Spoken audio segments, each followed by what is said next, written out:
Thì xin giới thiệu với tất cả mọi người thì là đây là bác sĩ Nicolas Sales. Bác tốt nghiệp mà là bác sĩ nha khoa tổng quát ở Pháp vào năm 2010 và tốt nghiệp thạc sĩ chỉnh nha vào năm 2016. Okay, and if you look, I did a lot of additional training, and if you look, you will see I am very focused on aesthetic treatment and on laboratory procedure, which is also why I do today this webinar, because I like to do with what I have. I don't like to buy a lot of different material.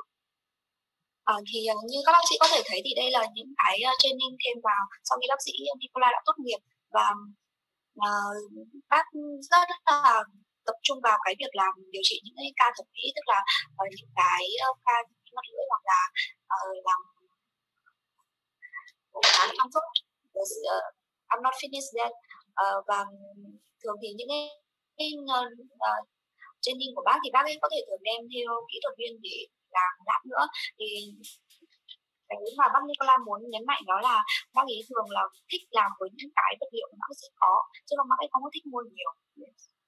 So just last time I did a webinar on how to align teeth, lower teeth with lingual braces, and it turned out that in fact the one who did the webinar wanted to do a full course. So if somebody is interested on the subject, you can contact Singapore Dent. If you don't know what is 2D, I just show you some case. So alignment on the upper teeth, easy. Alignment of product teeth, upper lower, easy. Thì lần webinar gần đây nhất thì bạn đã có nói về cách sắp đều răng cửa dưới bằng mắc cài mặt lưỡi 2D, và có vậy như có một số bác sĩ muốn làm cả khóa và công ty ở Singapore nên cũng đồng ý với việc đó, cho nên là nếu mà các bác sĩ có nhu cầu thì có thể liên hệ với bên Singapore Dent. Thì ở đây bác Nicolas sẽ giới thiệu một số ca mặt lưỡi 2D, và như ca vừa rồi là ca sắp đều răng cửa trên dưới, ca này cũng vậy. Yes. So another case, the rotating lower premolar. I think some of you already saw this. Ca này là một ca xoay răng khối nhỏ. Okay. One wire, 2 months, you align nicely. Đây là một ca chỉ trong vòng 2 tháng thôi, với một cái dây thôi, chỉ đeo một cái dây vào. Và cái răng này, cái ca này là có 2 cái răng cửa bên bị cắn chéo và được sắp đều lại. Other case, but just to show you very fast what you can do with these braces. Okay, last one on top right. Bác sĩ có thể làm được với mắc cắn lưỡi 2D. Ca này là một ca cắn ngược răng cửa. So if you are interested, contact Singapore Dent for more information, because if we have enough people, yes, I can do a full course of 2 or 3 days with hand-on on how to do this. Thì nếu mà các bác sĩ có nhu cầu thì có thể liên hệ với Singapore Dent để đăng ký khóa học, và nếu mà có đủ nhiều người thì bác sĩ Nicola sẽ, nếu mà có đủ người thì bác sĩ Nicola có thể làm khóa học đầy đủ, học kể cả sinh cơ học và cả hàm trên hàm dưới luôn, đối với chỉnh ăn mặt lưỡi 2D, và có thể và có cả cái phần hand on nữa, tức là sẽ hướng dẫn cầm tay chỉ việc cách cắm mắc cài như thế nào. Okay, but now what you want is not this. Now it's just about bending wire and doing clinical things in vestibular. So quiz time. Cái mà hôm nay mình muốn nói ở đây, và cái bài học mà hôm nay mình muốn học ở đây là về cách bẻ dây, bẻ tóc. Yes. Okay. So question: who is using curved night eye? No, curved night eye. Có một câu hỏi đối với tất cả các bác sĩ tham gia là đang hiện tại có ai đang sử dụng cái dây night eye không ạ? So if you do it, just tap one in question and các bác sĩ nhờ các bác sĩ có thể trả lời. Nếu mà các bác sĩ có thì các bác sĩ có thể ấn 1 vào trong cái phần Q&A được không ạ? Yes. còn nếu mà không thì là ấn không cũng được ạ. We have one. Oh yes, you know, you use Kernaitai. Nice. So some are using, yes, more, yes. So many people are using. Okay. So stop. Okay, it's enough. So just okay, you know, yes. Wow, in fact, many people are using Kernaitai. Okay. So for the one you use, if you buy, do you buy Kernaitai or do you make your own Kernaitai? If you buy, tap 2. If you make your own, tap 3. Nếu mà các bác sĩ mua cái dây nai thai mà đã được bẻ sẵn rồi, đã được bẻ cong sẵn rồi thì các bác sĩ có thể ấn vào là 2, còn nếu mà các bác sĩ tự bẻ thì có thể là ấn 3 đúng không ạ? Đúng không các bác sĩ như vậy? 2, you buy. Ah, 1 is not buying, is making its own. Okay, but okay, that's enough. Wow, many people answer. So the majority are buying night type curd. Okay, which in fact you don't need. You can do yourself. I can show you this later on. Who use carrier distalizer? Có vẻ là rất là nhiều người bác sĩ có rất là nhiều bác sĩ sử dụng dây nai thai nhưng mà thường là mua cái loại đã bẻ sẵn. Thì cái dây nai thai thì có thể là được tức là không cần phải mua, có thể mua một cái dây thẳng với răng tự bẻ cũng được. Thì cái này bác sĩ Nicola sẽ giới thiệu với mọi người sau. Câu hỏi tiếp theo là bác sĩ Nicola muốn hỏi mọi người là có ai dùng cái Kagie distalizer, tức là cái khí cụ Jisa Kagie. So if you use carrier, yes, carrier tap Nam. Nếu mà mọi người dùng thì các bác sĩ dùng thì có thể ấn 5 được không ạ? Carrier on made, yes. No. Yes. No. Yeah, carrier is not. I don't think it's so okay. No, but if you don't use, no need to tell. But okay. It's not very popular in Vietnam, I think. Yes. Okay. Who knows the yin yang wire and who use yin yang wire? Không biết bác sĩ nào có dùng cái dây âm dương chưa ạ? Dây dinh gian. Nếu mà có thì bác sĩ có thể ấn 6 được không ạ? Hôm nay hỏi hơi nhiều, hỏi trước hơi nhiều.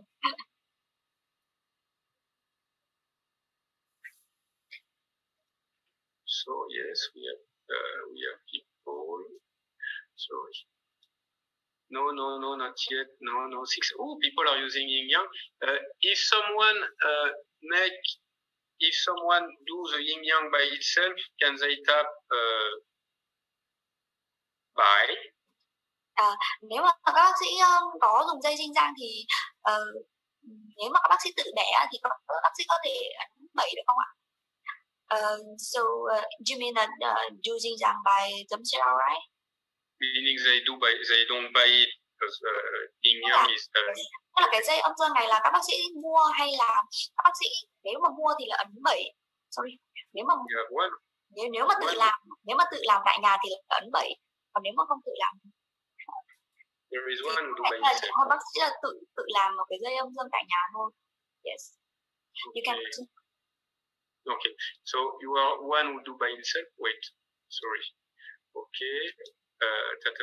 Oh, many who do by themselves. Actually, I think it's my mistake. Okay. So who treat the wire? Is somebody treating wire? You can type 1 if you treat.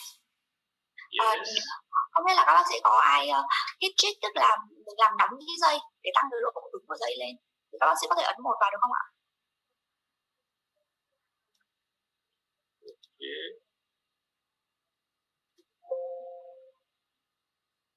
Actually, yes. Yes. Okay, and okay. So there is more. So we can do something about heat treating because in fact the subject is super interesting. Okay. Yes. I know about heat treating.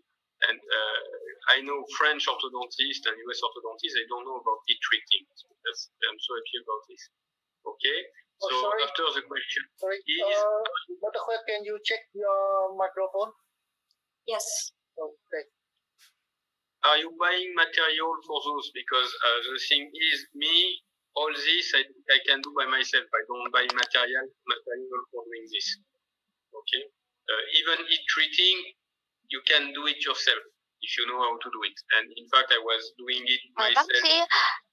Ý của bác sĩ khi mà muốn in Cambodia and also in Vietnam. Ý của bác sĩ Nicola là những cái khí cụ trên thì bác sĩ không cần phải mua mà có thể bác sĩ tự làm ở nhà được. Bác sĩ Nicola cũng đã tự làm rồi, làm rất là nhiều. Yes. Okay, so wait.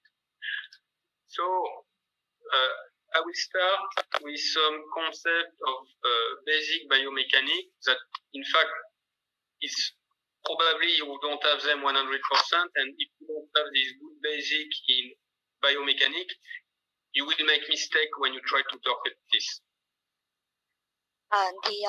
Thì hôm nay bác sĩ Nicola sẽ chủ yếu nói về cái dây mà bẻ tọt một cái dây, tức là có thể tự làm tại nhà chứ không cần phải mua ở ngoài. Và cái điều mà bác sĩ Nicola muốn nhấn mạnh ở đây là nếu mà không có hiểu được cái cơ sinh học của cái việc bẻ tọt thì có thể có những vấn đề rất là lớn. Yes. I know that you will think you know, but I assure you it's very interesting because it has consequences. Có thể là các bác sĩ nghĩ rằng là các bác sĩ đã biết hết rồi, nhưng mà bác sĩ Nicola hứa rằng là cái này sẽ khá là thú vị. Yes. Okay, so first the type of tooth movements. Thì đầu tiên là đây là các cái loại di chuyển răng. Okay, so the first it's uncontrolled tipping. You have a 1.4 system here, which create a moment, and you have a translation and a rotation. And this happen usually when you do extraction case, you do retraction, and on another side or a round wire, and you will have uncontrolled tipping. That's the default movement. Thì cái loại di chuyển răng đầu tiên là uncontrolled tipping, có nghĩa là nghiêng răng không kiểm soát. Thì cái điều này xảy ra khi mà có một cái hệ thống lực có một điểm thôi và được tạo ra, nó sẽ tạo ra một cái moment và một cái di chuyển răng và thường nói là tịnh tiến, và nó sẽ là tạo ra một cái tịnh tiến và vừa xoay răng nữa. Và cái này thường xảy ra khi mà có những cái ca nhổ răng và khi mà kéo răng lại với một cái răng tròn, một cái dây trên một cái dây tròn, hoặc là trên một cái dây mà nhỏ hơn, một cái dây nhỏ hơn slot mà cài. Yes. Okay. Yes. So after the one, in fact, the one usually you do a lot, it's called control tipping. Okay. Control tipping is the same. You have 1.4 system creating a moment and a translation, and you have a smaller movement in the opposite direction. Okay, and this will create a rotation at the level of the apex. Thì cái loại di chuyển răng thứ hai đó là control tipping, có nghĩa là nghiêng răng có kiểm soát. Cái điều này xảy ra khi mà ở trên một cái hệ thống lực một hệ thống lực một điểm nó sẽ tạo ra một cái moment và một cái translation, tức là tịnh tiến, và nó sẽ tạo cùng với một cái moment nhỏ hơn ở theo một cái hướng ngược lại. Thì cái điều này sẽ tạo ra một cái xoay răng ở khi mà cái tâm xoay ở cái chóp răng. Yes. Okay. So the way of doing this moment, okay, usually you do it by doing a reverse or a curve of spin, torquing the wire, or using torquing auxiliaries. And this is a torquing spring like this or torquing spring like that. It's from Singapore down. Thì cái để mà tạo được cái moment ngược lại nhỏ hơn đấy thì thường thì sẽ là một là sẽ reverse curve speed, tức là sẽ bẻ cái đường cong spin ngược lại, và thứ hai có thể là tọc cái dây và lấy những cái khác, hoặc là ở đây là như bác sĩ Nicola đang chỉ trên hình là cái talking spring, một cái tọc đơn ở phía trên và cái tọc hoa mai ở phía dưới, và hai cái sản phẩm này là của Singapore đen. Yes. Okay, if you wait, we have a question. Mom chem SWAT? Mom man chem SWAT? What does it mean? Is control moment. Like he want to correct my translation or something like that. So, okay. Or your knowledge, maybe. So after the other movement, the one also you want to do sometime, it's a translation. Okay, so translation, in fact, it's kind of the same thing, but the moment you create have to be more important. Okay, so that the moment cancel each other. So you don't have any more rotation, you only have the translation with them. Okay, and the way of doing this, in fact, is to have a stronger moment here. So that's the part where reverse curve speed will not be enough usually, and that's the part where you will do something like reverse curve speed plus torquing the wire or plus using auxiliary spring. Okay. Thì cái sự di chuyển răng, cái loại di chuyển răng tiếp theo là translation, tức là di chuyển răng tịnh tiến. Thì cái hệ thống lực này thì cũng tương tự như cái hệ thống lực vừa rồi, nhưng mà cái moment kiểm soát, tức là cái moment ngược hướng với cái moment được tạo ra do kéo răng á, là cái hình màu, cái moment mà chỉ màu xanh ở trên cái hình á, thì nó có nghĩa nó sẽ lớn hơn, so với cái control tip, so với control tipping, so với cái moment ở cái nghiêng răng có kiểm soát. Và những cái moment này hai cái moment ở trên răng nó sẽ đối chọi với nhau và chỉ có cái di chuyển răng tịnh tiến thôi. Và cái di chuyển răng tịnh tiến này thì thường xảy ra khi mà vừa kéo răng vừa tọc cái dây và cộng thêm dùng cái dây, một cái dây phụ hoặc là talking spring. Yes. Okay. Next, we arrive to the subject of today, torquing. Okay, so when you torque, in fact, same, you must have a 1.4 system, okay, and you must have a bigger moment in the opposite direction, okay. So if you do this, you will have a rotation at the level of the incisal edge. Yes, the incisal edge is like yes. So your rotation, the rotation is at this level. Okay. Okay. Thì cái sự di chuyển răng cuối cùng đó là tọc, và cái sự di chuyển răng này thì cũng là ở trên một cái hệ thống lực một điểm tạo ra một cái moment và một cái moment lớn hơn nữa ở cái hướng ngược lại, thì tức là cái moment màu xanh nó sẽ phải lớn hơn cái moment màu đỏ, và cái điều này sẽ xảy ra xoay răng và cái tâm là ở rìa cắn. Okay, and that's the part quan trọng.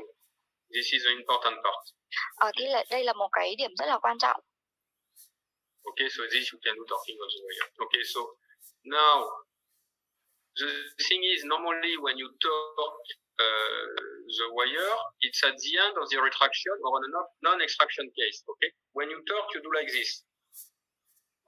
Okay, so you don't have extraction case where you want to bring the teeth in and do something like this. Okay, when you have an extraction case, in fact, your patient is more like this and you want to do control tipping. So that's why if you look at publication when they torque the anterior, it's always at the end of treatment. It's not something you do during the retraction. Thì nhưng mà thường khi mà để tọc cái dây thì là nó sẽ bác sĩ thường sẽ làm ở cuối cái sự kéo đóng khoảng răng, hoặc là ở những ca không có đóng khoảng, bởi vì là theo như bác sĩ Nicola thì khi mà cái khi mà trước khi bệnh nhân bị hô hoặc là bị móm thì cái răng cửa nó sẽ nghiêng như thế này, và khi kéo đóng khoảng thì cái răng cửa nó sẽ thường là một ít di chuyển răng tịnh tuyến, hoặc là thường nhiều hơn là cái control tipping, tức là nghiêng răng có kiểm soát. Thì thường là ban đầu không có ai chỉnh tọc từ đầu hết, mà thường là sau khi mà kéo răng hết vào rồi thì mới cảm thấy là mất tọc, mới bẻ tọc lại. Và đó là lý do tại sao khi mà ở trên những cái bài báo thì người ta thường chỉ đọc ở những cái ở cuối giai đoạn kéo đóng khoảng thôi. Yes. So just important, because I had some issue in the past with this, you just have to realize when you do an extraction case, either you want control tipping, you want the teeth to look like this, the alveolar protrusion, okay, or you want pure translation, something like this, but you never want to do something like this. Okay. Thì bác ấy muốn nhấn mạnh cái điều này bởi vì là ở trong quá khứ thì bác ấy đã gặp những cái ca như vậy, thì khi mà theo quan điểm của bác thì khi mà đóng khoảng thì sẽ mong muốn làm control tipping, tức là nghiêng răng có kiểm soát, hoặc là translation, tức là di chuyển răng định tiến, chứ không phải là ban đầu là đã muốn chỉnh cho cái chân nó ra ngoài đi, chỉnh đầu cho cái chân ra ngoài đi. Yes. Okay, so knowing that you talk when you have no space, okay, how can you have a 1-point force going in the lingual direction? Thì vấn đề ở đây bác sĩ có là muốn hỏi là khi mà đã ở cuối cái khoảng đóng khoảng cái thì đóng khoảng rồi, thì khi mà đã đóng hết khoảng rồi thì làm sao có thể tạo một cái lực màu đỏ mà các bác sĩ thấy ở trên cái hình đấy, một cái hệ lực màu đỏ đi vào phía trong lưỡi. I know some people know because they saw on Facebook. We posted the solution. Really? Yes. On the slide, I explained. Okay, so now I explain why you can do this. It's when you torque the wire, you create a moment. So you should have uncontrolled tipping. Remember, a point force give you a moment and a translation. But if you only have a moment, by definition, you will have uncontrolled tipping. Okay, apex want to move in this direction, crown in this direction. Thì khi mà đã tọt cái dây thì sẽ tạo ra một cái uncontrolled tipping, tức là nghiêng răng không kiểm soát, thì cái xoay ở giữa và cái chân răng muốn đi vào phía trong và thân răng muốn đi về phía ngoài. Yes. Okay, so why you can talk? Because in fact, if you block the crown, okay, you are supposed to do this, and what you do, you block the crown, and you have a rotation at the level of the incisal edge, because when you block the crown, you create an opposing reaction force in this direction. Thì khi mà giữ cái thân răng ở lại một điểm thì sẽ tạo ra một cái lực kéo vào trong về phía trong của và tạo ra một cái phản lực về phía lưỡi. Yes. To put it more simply, that's the part I am going to show you now at the clinical level. If you want to move the root, you have to block the crown. Okay, you have to prevent the crown of moving, then the root will move. Okay. Thì nói tóm lại ý của bác Nicola là khi mà muốn di chuyển cái chân răng thì sẽ phải giữ cái thân răng giữ nguyên vị trí. Yes. Okay, sorry. So tipping, you have one point force will create a movement. Okay, and torquing, you have one moment create a 1-point force. Thì ở đây thì tipping sẽ là một cái hệ thống, là một cái lực một điểm tạo ra được một cái moment, còn torquing thì là một cái moment tạo ra một cái lực một điểm. Yes. Okay, so now the meat of the subject. When you look at uprighting a molar, torquing or distal mesial root torque, in fact, at the mechanic level, it's exactly the same thing. Just in orthodontic, we see them as different movements because we don't do this at the same stage of the treatment. But in fact, purely at the mechanic level, it's almost the same thing. Thì ở đây là như các bác sĩ nhìn thấy ở trên hình thì là tức là khi mà dựng thẳng trục răng hoặc là torquing hoặc là di chuyển chân răng theo chiều gần xa thì cái cơ học là hoàn toàn giống nhau. chỉ có điều là những khi mà các bác sĩ làm cái việc này thì ở những cái giai đoạn khác nhau của cái quá trình điều trị chỉnh nha, cho nên là các bác sĩ có thể là không nhìn thấy cái sự di chuyển răng này là giống nhau. Okay. So let's start with mesiodistal root torque, and that's the part, sorry, but I am confined in fact now, so I was not able to find as many documentation as I wanted. But thì bác sĩ Nicola sẽ bắt đầu với một ca di chuyển răng theo chiều gần xa, và xin lỗi tất cả các bác sĩ là tại vì là có cách ly cho nên là bác sĩ Nicola không thể kiếm được nhiều ảnh hơn. Okay, so when you have the mesiodistal angulation, the mesiodistal angulation is controlled during the leveling phase, and the teeth, the crown, are blocked by the crown in mesial and distal. Okay, and same when you want to reposition a bracket to correct the position of the root. In fact, you create a moment when you put your wire. The crown is blocked by the teeth on each side, and you see here apex, the point of the canine is exactly at the same position, but the root move a lot. Thì độ nghiêng gần xa của răng thì được kiểm soát ở trong quá trình leveling, và khi đó thì cái thân răng bị cố định bởi những cái răng bên cạnh, và có thể là khi mà các bác sĩ làm thì có thể để ý là giả sử như muốn di chuyển cái chân răng thì có đôi khi là mình sẽ tháo cái mắc cài ra và gắn lại một cái vị trí khác, thì đó cũng là một cách để chỉnh cái độ nghiêng gần xa của cái chân răng. Và như ở đây thì trên hình thì hình bên trái và hình bên phải thì ở hai cái hình thì cái múi của cái răng nanh thì đều ở cùng một vị trí, nhưng mà cái chân răng thì các bác sĩ có thể thấy rằng là nó đã di chuyển về phía xa hơn. Yes. Okay, so incisal edge, you see it doesn't move, stay in place. The root move. See the movement of the root. This is how it works. Ở đây là cái răng đã được dựng trục lại.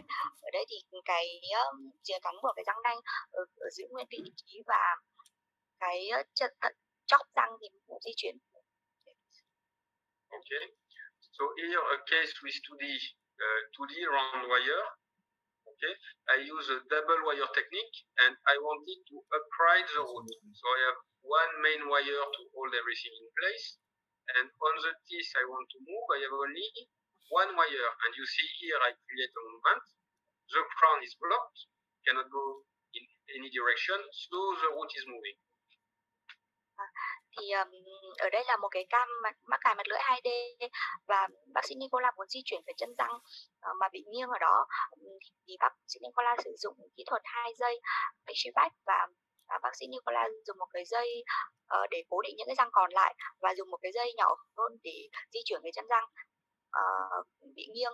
Và khi đó thì các bác sĩ có thể thấy rằng là cái dây nhỏ đấy đang tạo ra một cái moment để di chuyển cái chân răng, và cái thân răng thì bị cố định bởi những cái chân răng, cái thân răng của cái răng bị nghiêng thì được cố định lại bởi những cái thân răng ở bên cạnh. Yes. Okay, so now uprighting the molar. It means you are creating a moment, so you can do this with a torquing spring, with a torquing spring if you have one, or just with the piggyback wire. I think it's uprighting spring. Torquing spring. Torquing spring. You have torquing spring only for this. This is what you see on this picture. This is a torquing spring. Okay. Torquing spring will create a moment, but when you use something like this, you have to prevent the crown to go in the distal direction because that's the natural movement. And if you block the crown, then the root will move. Thì khi mà dựng thẳng cái răng cối thì có nghĩa là sẽ tạo ra một cái moment để dựng thẳng cái răng. Thì ở đây là cái kỹ thuật mà các bác sĩ thấy ở trên hình là sử dụng dây và cái torquing spring, và nhưng mà khi mà nếu mà không có cố định cái thân răng của cái răng cối ở một chỗ thì cái thân răng cối nó sẽ nghiêng về phía xa. Thì để chống cái điều đấy xảy ra thì sẽ phải cột cái răng cối này với những cái răng đằng trước. And this, of course, you can do it only when you have leveled the posterior sector. Okay, to be able to do something like this. If you use a continuous wire at this phase, you will have a lot of side effects. So that's why when you want to upright the molar, you can do particle on the subject. It's always leveling of of this part. Once you have a big wire, then you use either a torquing spring for molar or one you made yourself for a TMA or something like that. Nếu như một cái răng cối mà đang nghiêng mà dùng một cái dây thẳng đi qua thì sẽ có rất là nhiều tác dụng phụ, cho nên là cái quy trình của cái việc tự chủ răng cối thì luôn luôn là leveling cái phần răng đằng trước rồi sau đó dùng một cái dây TMA hoặc là mua một cái docking spring để đi đi dây thêm vào cái răng cối để có thể dựng trục lại được. Here I wanted to put back this teeth. Okay, and here it's very easy to do because when you put the wire, the moment on both sides want to open the space, the crown want to move away. Okay, and same here on this teeth, I don't want to move the root, the apex, and for 5 I want to move the crown. So all the crown on both sides want to go like this, and the teeth which is stuck want to go like this. So it's super easy to do. But if I wanted to remove this teeth and bring this molar here, it will be a lot more complicated because mechanically it's not a natural movement. Ở đây là một cái ca chỉnh nha, mặt lưỡi 2D của bác Nicola, và ở đây thì cái răng 4 5 bị kẹt bởi hai cái răng 6 và răng 4 nó bị nghiêng vào nhau, và bác Nicola đã dùng một cái dây thẳng. Thì cái điều này rất là dễ, tại vì là hai cái răng này đang nghiêng vào và cái moment ở hai răng ở hai bên nó sẽ làm cho hai cái răng tách ra xa nhau, và cũng tương tự như vậy, cái răng 4 5 lúc ban đầu nó đang nghiêng vào trong và sau khi mà đi dây vào thì nó sẽ từ từ nó dựng thẳng lên. Thì nhưng mà trường hợp ngược lại, nếu mà mình quyết định mình nhổ cái răng 4 5 này đi thì để mà dựng thẳng được hai cái răng răng 6 và răng 4 lại và kéo khít vào nhau thì rất là khó, tại vì là ở trong trường hợp đó thì là di chuyển cái chân răng nó rất là nhiều. Còn như cái phương án điều trị ở đây là giữ cái răng 4 5 lại và dựng hai cái răng hai bên ra thì nó sẽ dễ hơn bằng cách là di chuyển nhịp thân răng nhiều hơn. Yes. That's the part where understanding the basic mechanic is important, because me, I remember when I saw this patient, it's a patient of Dr. Kwe. The patient did, I just remove and we close the space. And I told her, if we do this, very long, complicated, doing lingual hard. But if you want me to put back the teeth, very easy, I can do lingual. And I look like a magician. Thì cái điều này thì cho thấy rằng là cái việc hiểu về cơ sinh học là rất là quan trọng, tại vì khi mà ban đầu bệnh nhân đến thì ban đầu bệnh nhân muốn là nhổ cái răng bị kẹt đi và đóng hai cái khe đấy lại, thì bác Nicola nói rằng là để mà làm mặt lưỡi, tức mà có thể nhổ cái răng đấy đi và kéo hai cái răng còn lại với nhau thì nó sẽ rất là khó, và bác Nicola đã thử làm cái cách này và bác Nicola bệnh nhân rất là hài lòng. Okay, so now here, who can understand what I am doing? This patient, she went abroad. So just before she went abroad, 3 months later. Somebody want? This is a question just thì xin hỏi các bác sĩ là các bác sĩ nhìn vào hình thì các bác sĩ có thể cho biết là bác Nicola đã làm cái gì không ạ? Thì ở đây là bác sĩ Nicola gắn mắc cài rồi sau đó là bệnh nhân đã đi ra nước ngoài 3 tháng và quay trở lại thì là được cái hình ở bên phải. Các bác sĩ có thể ghi câu trả lời vào cái phần Q&A được không ạ? So I tell you because it's in fact she had implant on the other side. Okay, so what I did before she went abroad, she did implant. I bonded a retainer from the implant to every teeth until the opposite side, and after I just put my bracket on this teeth and 2 brackets at the back. I put a night eye wire and I lace back. Why? Because the night eye will create the moment, will do the leveling, and with the lace back, the crown cannot go back. So it's upright my root. It's moving my root. Thì ở đây là ở cái phần răng đối diện, tức là cái phần răng phần ở hàm 4. Các bác sĩ xin lỗi là các bác sĩ có thể để ý là cái hình này là bác sĩ Nicola chưa có đặt nó lại, tại vì khi mà chụp qua gương á thì là ở cái phần hàm 4 thì là có cái bệnh nhân đã cắm một cái implant rồi và bệnh nhân không có muốn cắm implant ở phần hàm ta nữa, cho nên là bác sĩ Nicola đã quyết định là cắm mặt cài và kéo lại cái răng hàm ra đằng trước. Thì đầu tiên là bác sĩ Nicola đã cố định cái răng trụ implant với những cái răng còn lại và với cái răng 3 năm, rồi sau đó là cắm mắc cài ở phía ngoài răng 3 năm và răng 7.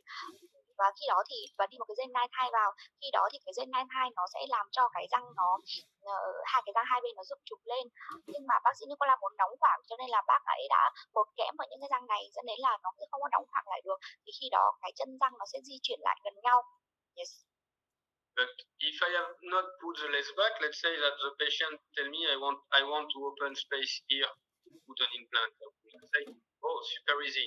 I would have done exactly the same thing and not put any lace back. And without lace back, the molar would have done very fast. And when she came back, the space is open, we just put the implant.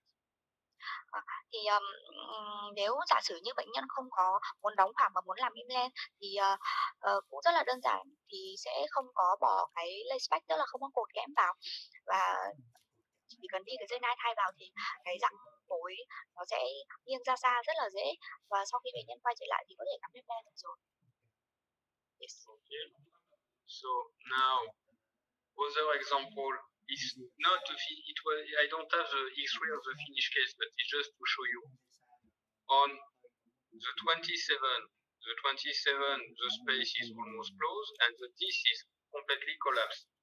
How do you upright it? You use a torquing spring, this appliance, which creates a moment. At the same time, I use power shape because I know that here the crown want to go back. So you must have a force to block the crown so that the root upright. Thì ở đây là một cái ca mà bác Nicola chưa có hoàn thành xong, nhưng mà để mà giới thiệu với các bác sĩ là cách làm như thế nào để dựng trục cái răng 27. Thì cái răng 27 nó hai cái khoảng răng 27 và răng 25 thì nó đã rất là sát nhau rồi, nhưng mà cái răng 27 thì nghiêng gần rất là nhiều. Thì bác đã làm bằng cách là dùng một cái torquing spring để dựng trục cái răng 27, nhưng mà cùng lúc đó bác ấy không muốn cái răng 27 nó nghiêng ra xa, cho nên là bác ấy dùng một cái phun chuỗi kéo răng 27 ra đằng trước để giữ nguyên cái thân răng 27 ở đằng trước. Yes. So same thing, just so that you understand the concept. Here I want to upright this teeth, and here it's uprighted. And before putting the continuous wire, same uprighting spring with a closing coil at the beginning. Even with uprighting, you see the teeth collapse more. At the end, when the space is closed, we just block the crown so that it cannot go back, and continue to have the uprighting spring to create the moment, and the root will upright.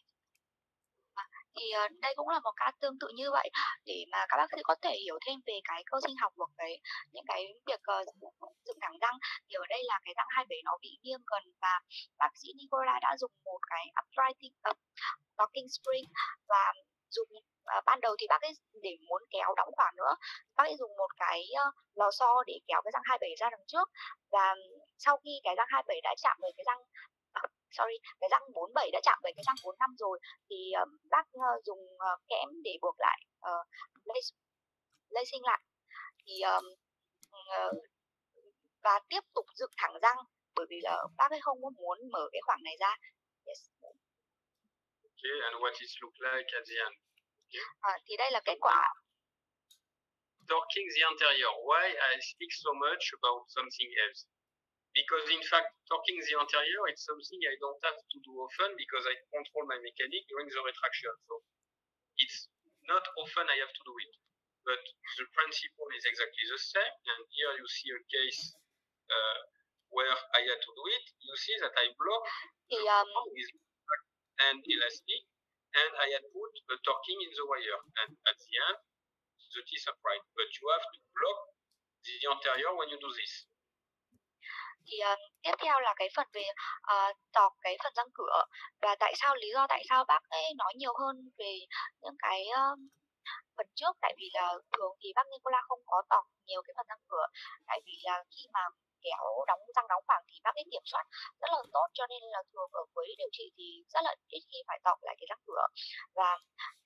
Và bởi vì là cái lý thuyết của cái việc dựng thẳng trục răng thì nó hoàn toàn giống với cái việc tọc kinh răng cửa, và ở đây cũng như vậy. Thì đầu tiên bác ý sẽ tạo ra một cái moment để cho cái chân răng nó di chuyển về phía trong, nhưng mà đồng thời vào đó quan trọng hơn là sẽ phải giữ nguyên cái thân răng ở đằng trước bằng cách là bác ấy sử dụng thun chuỗi và cái dây kẽm để buộc lại, không cho cái răng cửa ra đằng trước, đi ra đằng trước, cái thân răng đi ra đằng trước.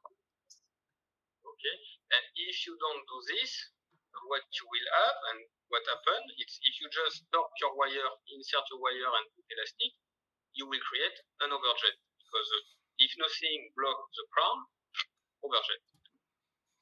Thì giả sử như nếu mà không có giữ cái thân răng ở đúng vị trí thì sau khi mà chỉ là để cái dây vào thôi, và thì cái cái thân răng nó sẽ bị chìa ra và sẽ tạo ra một cái overset lớn. Like if you use a torquing spring, in this kind of situation, if you don't block the crown, it's the crown move, not the wood. Okay, so when you torque the anterior, either you use less back, but in fact you can ask Dr. Kwe and Singapore Yes, when I you need case. Class 2 also sometimes. I tell you class 2 during the night just to be sure. Thì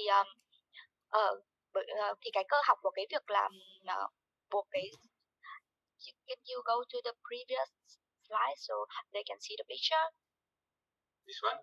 Yes, you have to understand that I have to see the picture to translate. Thì ở trong những cái việc mà giữ nguyên cái chân răng ở của cái răng cửa trước thì cũng giống như là khi mà dùng để dựng trục cái răng cối này thì cũng sẽ phải giữ cái chân răng, cái thân răng cối đi ra trước. Nếu như không có giữ cái thân răng cối đi ra trước thì cái thân răng nó sẽ nghiêng xa rất là nhiều, và cái chân răng hầu như nó sẽ không có đi. Thì ở cái phần răng trước cũng như vậy, khi mà sử dụng cái talking spring, khi mà tọc cái răng cửa thì sẽ phải giữ cái cái thân răng ở nguyên vị trí thì cái chân răng nó mới đi được và sẽ không có làm chìa răng. Thì ở đây thì bác sĩ Nicola sẽ sử dụng là cái buộc kẽm vào, hoặc là dùng cái thun chuỗi để cột từ răng 7 đến răng 7, hoặc là thêm vào đó nữa là có thể nếu mà muốn cẩn thận hơn thì sẽ hướng dẫn bệnh nhân đeo thêm thun hạng 2 ở buổi đêm đối với talking răng cửa trước hàm trên. Yes. Okay. So now, because it's why you are here, how to torque the anterior sector. So in fact, there is two ways of doing this, and today I will teach you the ones that you can use all the time. Thì tiếp theo là cái phần thực hành về cách tọc cái phần răng cửa. Because the other one you have to do two band, and for example, if you don't have a lot of space between the teeth, like if you want to torque the lower anterior, the distance can be small and it can be in fact complicated to do. This method works always. Hiện lúc này thì bác sĩ Nicola sẽ hướng dẫn các bác sĩ cách tọc bằng cách là bẻ trên dây. Còn nếu mà cái cách dùng cái dây phụ thì nó sẽ có thể là khó trong những cái trường hợp là cái răng nó nhỏ quá, ví dụ như răng cửa dưới. Yes. Okay. So, cái cách này thì các bác sĩ có thể làm được bằng kềm và dây thôi, không cần phải có dụng cụ bên ngoài gì thêm hết. Yes. You need a wire and you need two tweed pliers. Can you open the screen? Open your face. Yes. Alors, stop share and can you close your video so I can see? Two tweed. Because I cannot see at the same time. Okay, so tweed like this. Any tweed work, and if you don't have one, ask Singapore Dance or anybody else with same player. Thì ở đây các bác sĩ có thể chuẩn bị là 2 cái kim tuyết và một cái dây buông, thì một cái dây buông SS ha. Thì nếu mà các bác sĩ chưa có thì bác sĩ có thể mua vật liệu thêm hoặc là hỏi Singapore Dance. Okay. So after after you have to put the torque if you want to do the anterior sector between the 2 and the 3. So I will stop share and you can look at me doing it. Thì nếu như mà các bác sĩ muốn tọc cái phần răng cửa, chỉ phần răng cửa thôi thì sẽ làm sẽ đánh dấu ở giữa cái răng 2 và răng 3. Yes. So occlusal is here and I want to move my teeth like this. Thì ở đây là bác sĩ Nicola tọc cái phần răng cửa hàm trên, thì cái phần khớp and I talk like this. Okay.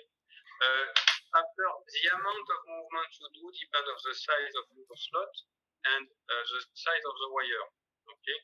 Here, in fact, I talk a lot. This wire is 1925. In a 22 slot, if I do something like this, perhaps it will be too much, but it's just so that you can see, because the webcam has not a good definition. Thì sorry là cái hình ảnh nó không được tốt lắm.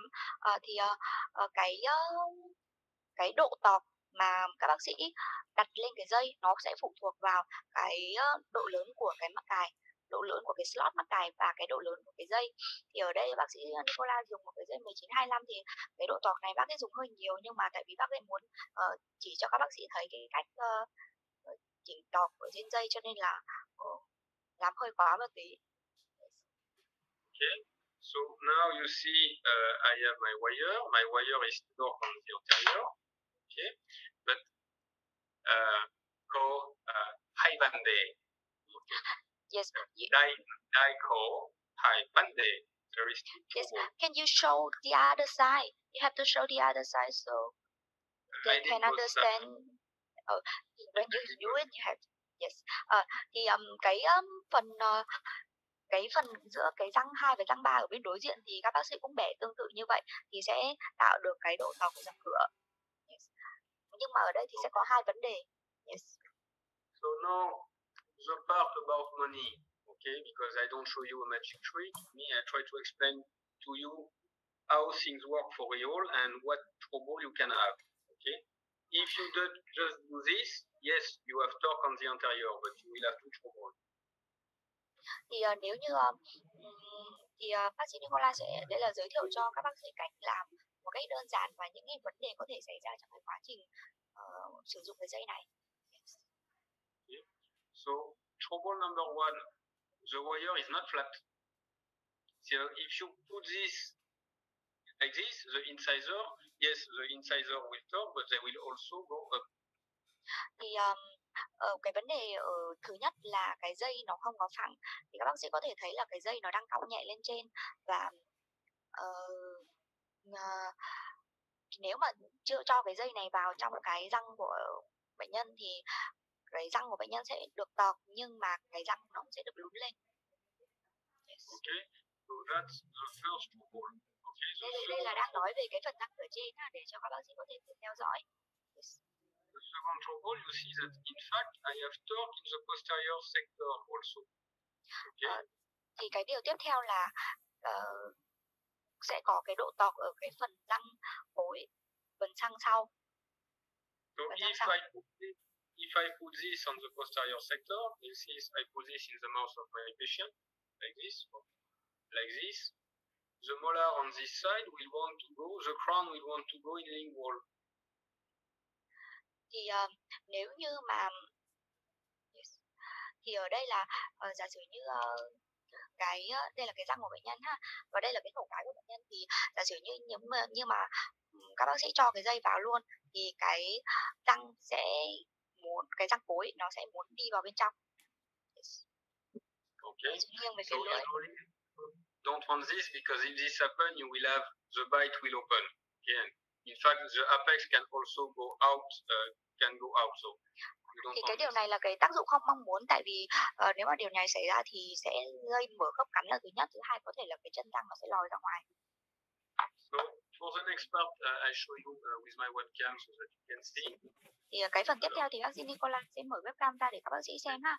Thì khi mà tọc cái răng cửa thì cái răng cuối nó sẽ có một cái độ tọc bằng như vậy nhưng bằng cái chiều ngược lại. Okay, so you see wire is like this, so that's right. Oh my God, so okay. Yes. And On the Các bác sĩ có part, thể thấy rằng là cái dây như vậy và nó không có thẳng. I will put blue so that you can see the blue. Okay. You can see the blue. Could you stop your video, Dr. Smith? Yes. Yeah, thank you. Yes, all of a sudden. So I put blue on the apical part of the wire. Okay. The wire have to go like this. We want the incisor to torque, so to do something like this. Okay.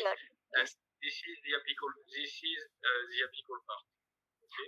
Thì cái phần phía trên là cái phần chân răng ha. Và can you do it again, please? Yes. Right. Why I'm talking so they can understand. You have the wire. Thì ở đây là có một cái dây như vậy, cái dây nó đang hơi cong nhẹ lên trên. Thì bác sĩ Nicola đã vẽ cái phần màu xanh lên phía trên rồi. Cái chân răng là như hình cái bút. Cái bút nó tượng trưng cho cái răng. The piece will go like this, and we want the piece to do this.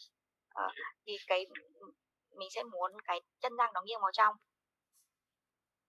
Okay, sorry if it's a little confusing. That's why I make picture. Sorry for the quality, because I am alone in my apartment when I take the picture with my phone, and it's hard to hold the wire and take the picture at the same time. But anyway. Xin lỗi là cái hình ảnh nó không được đẹp lắm, tại vì là bác ấy chụp một mình. Yes. So you have to take the wire in the middle with the twig.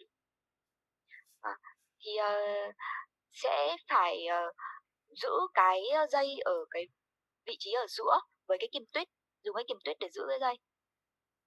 And after you gently bend it, chak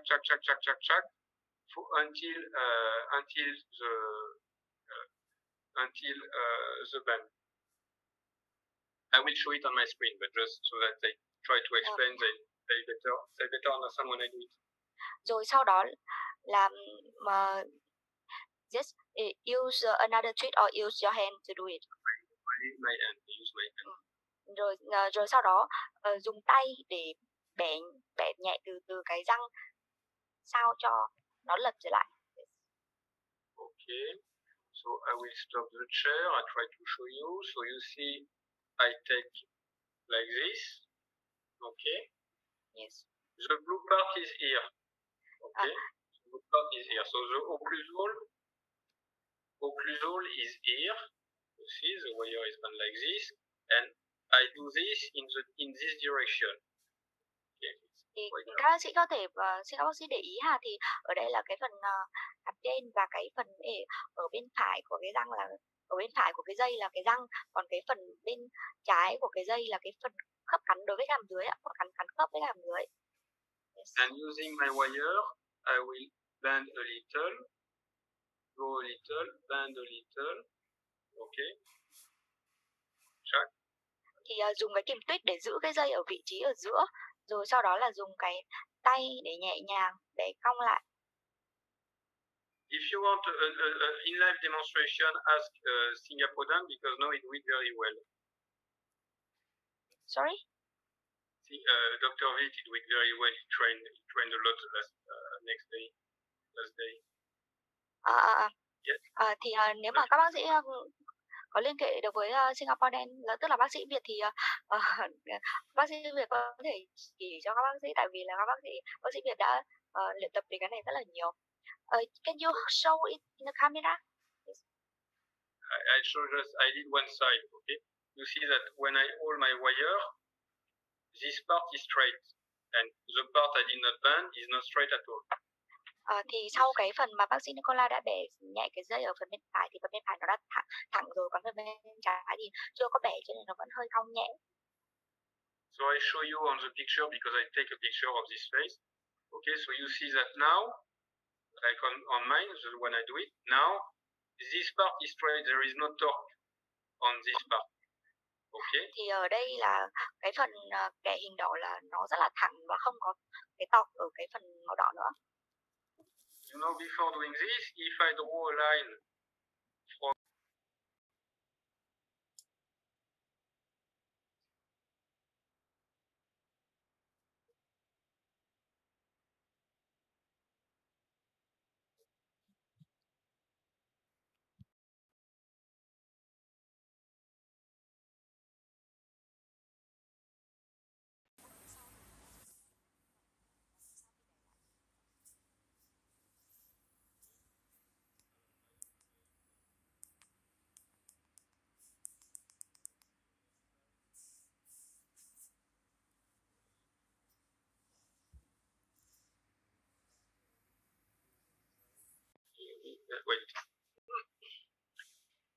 stop the chair. Can you cut your camera, Dr. Kue? What? Yes, cut your camera. I already. I push a little inside, I go more, a little inside, I go more, a little inside, I go more, a little inside, I go more, a little inside. Thì các bác sĩ Nicola bác sĩ Nicola đang dùng tay để nhẹ nhàng xoắn lại cái dây. Okay. Okay, my video is not very nice.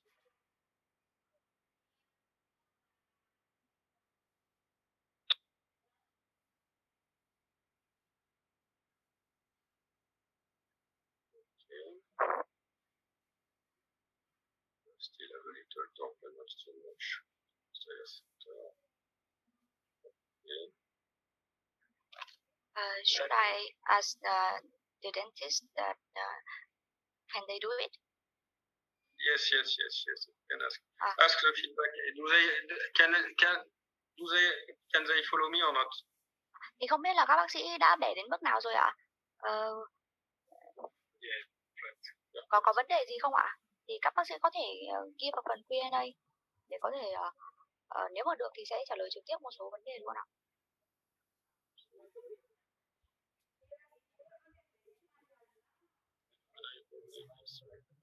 Here, no angulation.